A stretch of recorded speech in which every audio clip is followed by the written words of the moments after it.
Okay, so for today's video lecture, we're actually going to be requiring you to go back and draw upon some of our past discussions. So some of what you might remember from active reading, that's going to take place here. When we take notes, we stop at the end of every paragraph and kind of try to figure out what was important. We're also going to be going back and looking at the first step of critical thinking with analysis. We'll also be looking at the other steps of critical thinking: inference, synthesis, and evaluation. Okay, so today's discussion is going to be called conducting a close reading, and this is digging deeply into our readings. Alright, now you won't conduct a close reading of an entire book. It would be mentally exhausting. Okay, we conduct close readings usually when our professors assign us to. This is an important passage. I want you to look carefully at it. That's a cue to you, the student, the reader, that you really want to begin conducting a close reading of any particular passage that your professors may say. You've got to know this. You need to know what's going on here. This is important, but I'm not telling you why. That's when you'd apply this strategy, the close reading strategy. Okay? So before we do that, I want you to go ahead and think about what does it mean when you get close to something. So just for a minute, pause the video and think to yourself, what does it mean to get close? And think of the different ways that you'd use that phrase, okay? So I'll let you pause, and I'll wait right here.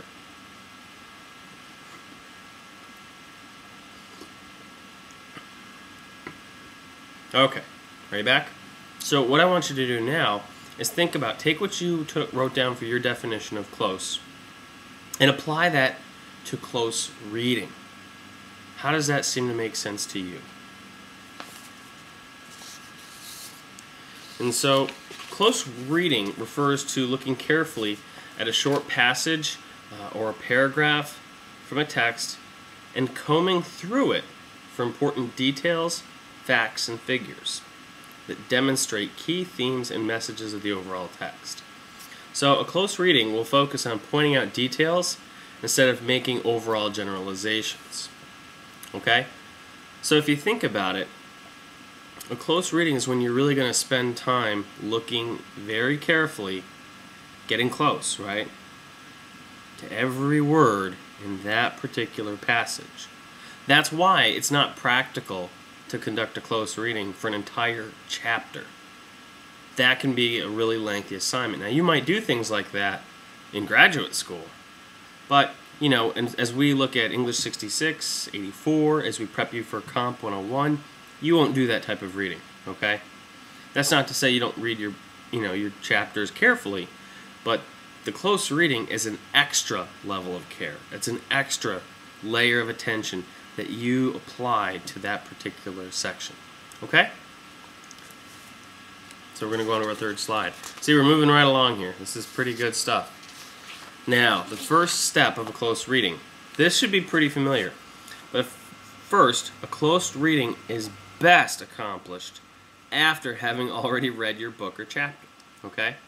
So that's a key difference, right? When I ask you to be good active readers, I'm asking you to sit down with a pen and your notebook and your text right in front of you as you read, right? And maybe you make some notes. If, hey, this looks like some who information. This tells me a little bit about the setting and the time period, so I have that where and when. That's being a good active reader. That's being a careful reader. But the close reading is something you do after you've already gone through and done that initial reading, and you're going to select one section that you're really going to focus in on. Maybe during your initial reading you said to yourself, wow, this chapter seems to contain a lot of important information. I want to conduct a close reading of it. So after you're done with the chapter, that way you'll understand how does this section fit into the whole. You contextualize it. Okay? You then go back and conduct the close readings. Does that make sense? So the example that I have here, if your teacher wants you to conduct a close reading from the chapter 2 of a book called The Sound of Waves, you'll need to have read the entire chapter before selecting the paragraph that you're going to use for your close reading analysis. Okay? So it just means you have to have done the whole reading selection first before you go back and get really nitpicky on a small section. Alright? So, that's step 1. Step 2. Step 2 is going to be very familiar to you. And this really is you begin conducting your analysis at this point. All right, from critical thinking process, the 5 W's and the H. So think of a close reading exercise as you going through a checklist. You're looking for specific information from that passage. Before you dig deep, you need to cover the basics. And we know what those basics are. Who? Who is speaking? Who is writing this? Okay, and not just one who. There's usually going to be more than one who, right? So we want to make sure we get all the individuals involved, the writer and those who are being written about. What? What is taking place in the passage? We want to know the action, the plot, okay, or the general overview that we need to understand that chapter. Where and when. I kind of combine those two. That creates setting. Lets you know where this takes place, maybe where it was written, when it was set, when it was written, both in the text and out of the text. Those are important for us to be aware of. And then finally, the last two, kind of the most complicated of the bunch, the why. And this deals with why is this passage important in the bigger picture, and how. How I'm going to move on to in the next step. Because in the close reading process, that question of how is this written, that is a little difficult to figure out at first. But the close reading is going to help you start to find some answers to that question. Okay? So again, we're just cruising right along here, okay? So, still continuing on with step 2, the analysis, 5 W's and the H, I want to spend a little bit of time talking about the H, talking about how an essay is written. Because I'm going to be asking you, and I'm going to be expecting you, to talk to me about the actual reading assignment itself. Not just what the writer said, but how the writer said it. Because that can often give us a lot of important information of the overall meaning and significance of that particular reading assignment. Okay? So, how is this passage presented? That's the main question. A couple ways that you're going to go about looking. Remember we talked about the analysis as like a checklist. Well, here's the checklist for the how section. First, look at word choice. Similar and familiar words or difficult and unknown words. What does that tell us when we read something where it's very simple to understand? Maybe the writer isn't trying to be, communicating to a really obscure audience. That maybe if the word choice is really difficult, maybe that's an academic writing, and so you might not find that everybody's going to be able to understand that. They're writing for a particular audience. Okay. You can also look at sentence structure, which at this point we are only going to start talking about sentence structure in my 66 class in the next couple weeks. For 74, this is familiar, should be familiar stuff for me. But we're going to look at the way the sentences are organized, because that also could tell us information. If it's a lot of simple sentences, that means it's probably going to be easy to read. And so again, you're looking at an author who's probably more concerned with trying to get their point across to a larger number of audience members. However, if the sentence structure tends to be much more complex, there's more compound complex sentences, you're showing a more complicated set of ideas, and that means that certain readers aren't meant to tackle this particular reading assignment because of the complexity of the writing style. And then another point you can look at is the point of view, or POV. You're going to see me abbreviate that a lot. And that simply refers to the perspective that the essay is written in. Alright?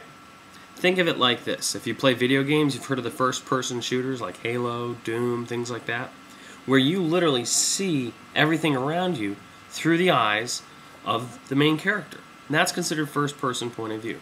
That's where you hear the words I, we, me. Right? Then you are seeing everything from the perspective of the narrator. Then there's third person. This is another very common perspective to use. Third person point of view is where it's kind of like you get to be a ghost or a bird flying above the action, and you see everything from a distance. This tends to use pronouns like he, she, it, they, where you, as the reader, are not directly involved anymore in what's going on with the narrator. You're more of an observer. The third part that I typically don't see very often in normal written works is what's called second-person point of view. Second-person point of view is when the narrator is speaking directly to the writer. They use the terms you. And the problem with this I see is a lot of student writers use this in their own writing. And since we don't usually know our audience very well, we shouldn't be addressing them directly. Okay? But you will see it every now and then, not too often. But you want to be aware of it. Now, first person point of view, you're hearing directly from the narrator. That tends to be a little bit more subjective and lends itself to being considered more biased. Okay? Because you're getting a person's point of view on what's being seen. Now, third person is often referred to as the third person objective or third person omniscient. Omniscient simply meaning all-seeing, because you, again, tend to see all of what's going on around the characters in that particular chapter. History books will tend to be very third person. Right? And again, part of the rationale is that it lends itself to being seen as more objective, because the narrator is also from a distance, observing the events going on around him or her. And that seems less biased. And so you might find that a writer decides that they're going to use third-person objective to get across their point of view. That doesn't necessarily mean, however, that they are objective, that they don't have a bias. Remember, in your English 84 classes or in your English 66 classes, you're often hearing, don't write in the first person. You want to write in third person. It has a more academic tone. You're trying to sound more objective, even if you have an opinion in that paper. Okay? So, these are the different ways that we can look at it. And the last piece is look at the type of text. Is it an essay? Is it a novel, poem, a genre? Okay? Is it a magazine article? Is it a blog?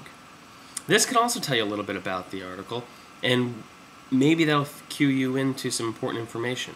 If you're reading a blog versus reading a news article from CNN, you may begin to wonder, well, if you're on CNN, you should be a professional. Anybody can blog. So there's an authority issue. Which one might be more authoritative, which one's not? That doesn't mean they're guaranteed to be an authority, and one may be guaranteed to be a lack of authority on an issue, but at least it cues us in a general direction. Looking at these different pieces, we can start to look and analyze the reading assignments that we have and get more information out of them without truly even looking at too much of the content itself to find the thesis statements and the supporting evidence. Okay?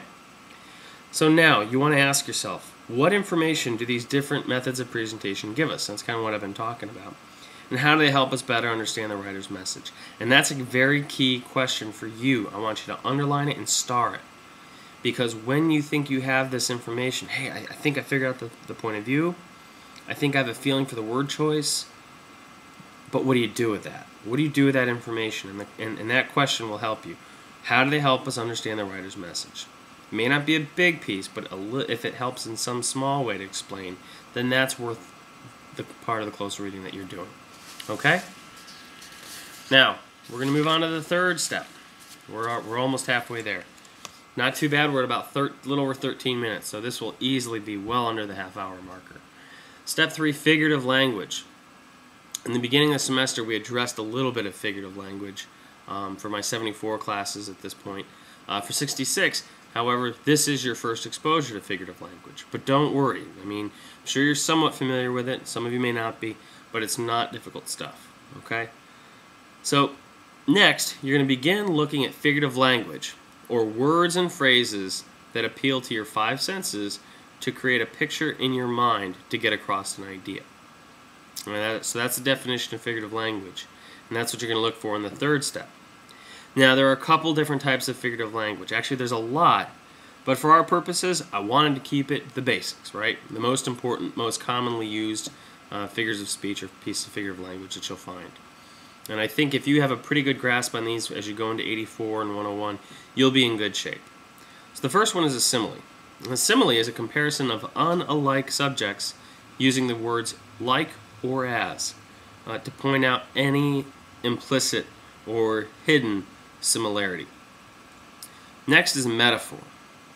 A metaphor is also a comparison of unlike subjects to point out an implicit similarity, but it doesn't use the words like or as. Next, we have hyperbole. It's a really fancy sounding word. It simply means an exaggeration used for emphasis. Okay? And the fourth type that we're going to talk about will be personification. And this is the giving of human attributes to non-living or non-human subjects. The way that I always kept that one straight from all of the others out there, if I thought of the word person, you break it down. We talked about root words. Personification, person is in there. And so cation is kind of one of those suffixes, process or taking on of characteristics. So taking on the characteristics of a person. That's how I recall that one. Okay, so hopefully that'll help you. Now, again, there's some key questions that you want to ask yourself. And I hope that you're picking up on the fact that after each step in the close reading process, you have some questions to ask yourself. So that way, once you find this info, you then know what to do with it. Okay?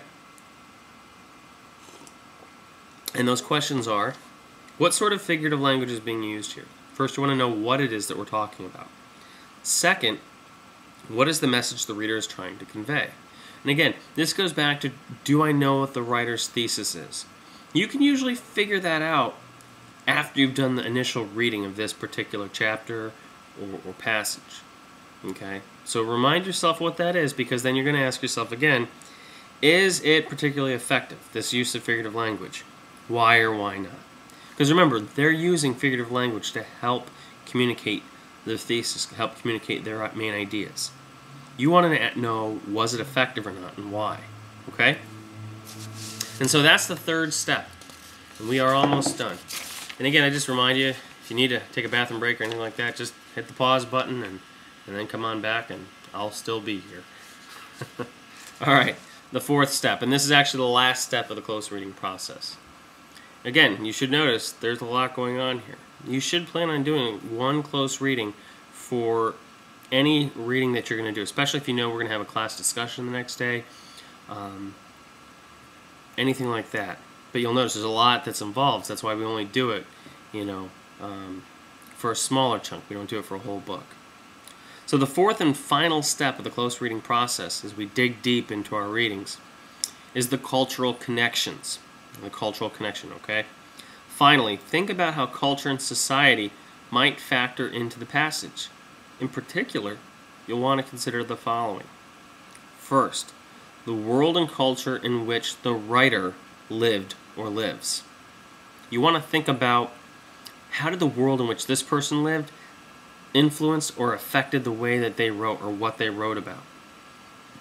So for example, if you think about it, if you were a 20-year-old in Afghanistan and you were a writer, do you think war would influence what you had to say about things? Do you think the violence that you saw on a day-to-day basis might have an impact on the way you view people and their behaviors? Probably, right? So we want to consider the world that the writer lived in as we conduct our analysis. The second connection that you want to consider is the world and culture in which the writer is attempting to describe. Oh, excuse me. Sorry about that. Again, you want to look at the world and the culture in which the writer is trying to describe. So you'll find a lot of times that writers are going to try to set their stories, their novels, in periods, either 10, 20, 30 years ago, hundreds of years ago, thousands of years ago.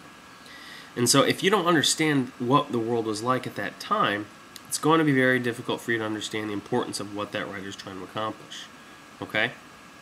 And so we can go back and think about Frederick Douglass's autobiography. Now granted, the time that he was writing was pretty similar to the time in which the story was set. But still, we need to know that there were certain issues taking place, such as slavery. That was an effect. Okay, the selection that I've assigned, the Civil War hadn't happened yet, and so there's not a lot of contention. All right, there's still a lot of bad blood between the North and the South, but we're still one country. We haven't gone to war yet. Lincoln isn't president yet, so it's a very different world that he's describing to us, where those type of behaviors were not just accepted, but they were part of the law of the land. Okay, so that's why it's important to understand the culture that the writer is trying to describe. It's also important because sometimes writers don't always get it right, and if they portray something that's incorrect, we need to be aware of that as well. There's a third and final cultural connection that we need to look at, and that's the world and culture in which you live, here and now, today. Because we always want to be asking ourselves, how is this relevant? How do I connect this to what I know today? If we can't connect our readings, now this doesn't have to just be the literature that you may read in my class or in an English class, but it also has to be the readings that you have in a history class or maybe business or criminal justice or anything like that. You got to relate it to today, all right? Because ultimately you've got to use this knowledge for something, right? You've got to find some connection, and that's one of the ways good readers, all right, get the job done. They find ways to connect themselves to what it is they're reading, and they make it more meaningful. Doesn't always mean they'll enjoy it more, but it does help them to better understand why this passage is important and why that particular reading is important. And so, again, those questions we ask: how can I see the culture of the writer in this passage? We can ask ourselves, is this an accurate portrayal of the culture that the writer is describing? And finally, how is the passage and text important today in my culture and life? And again, all ways to try to go ahead and better understand why this may be a significant and important text, why it's an important passage. Okay, the close reading will go ahead and help you with that. And so, as we wrap things up here, just want to get my last slide. We're almost done. Not too bad at 21 minutes. As our wrap up, first we look at what close reading means. All right. Next, we read the entire chapter before finding a passage to analyze. So you got to make sure we have an understanding, we have an overview of the reading before we dig deep. And then we begin looking at the 5 W's and the H to gather important facts and information about the passage. Now that's only scratching the surface of our close reading. But we just try to get the basics down and make sure we understand what happened in this reading before we dig deep. Alright. After, we look for the use of and the significance of any figurative language. And finally, we try to make any cultural connections between the writer, the setting of the text, and the present-day world. Now, again, I want to remind you, you're not conducting a close reading for every single book you read. That's going to be very tiring. You'll probably pick 1, 2 paragraphs, and that's what you're gonna really dig deep into. And bear in mind, you won't typically find one paragraph that's going to have all 5 W's and the H covered in it, and figurative language, and cultural connections, alright? I mean, once in a while you could luck out, but the reality is, you might look at one paragraph and there's just one figurative language usage that's present. That's it. There's no W's, no H, no cultural connections, just one time where the writer used figurative language. But if that paragraph has that example of, say, a metaphor that really does a powerful job of helping convey the thesis of the essay, then that's a paragraph well worth conducting a close reading of. Now, if they just use a simile and it doesn't really do much to help push the message of the essay, that's probably not a good paragraph to conduct a close reading of. So you may have to try a couple out to see, is there enough here for me to really dig deep into? Or do I just am I only able to scratch the surface level? Okay? So it means you're going to have to look again a second time through your reading carefully to see if there's something worth discussing. These can be especially helpful in my classes because, as you know, I like to do seminar discussions. And if you come prepared and ready to go ahead and talk in your class discussion about a paragraph that you conducted a close reading of, that's going to be fantastic. You're going to provide a lot of material for your classmates to discuss, and frankly, you're going to demonstrate a level of critical thinking, all right, critical reading, and communication that I'm looking for my college students. And frankly, it's the level of performance that the other college professors are looking for as well, both here and anywhere else, okay? So I think this can be a very useful strategy for you, particularly as you prepare for class discussions, reports, and it's a great way to really better understand the reading assignments that you have.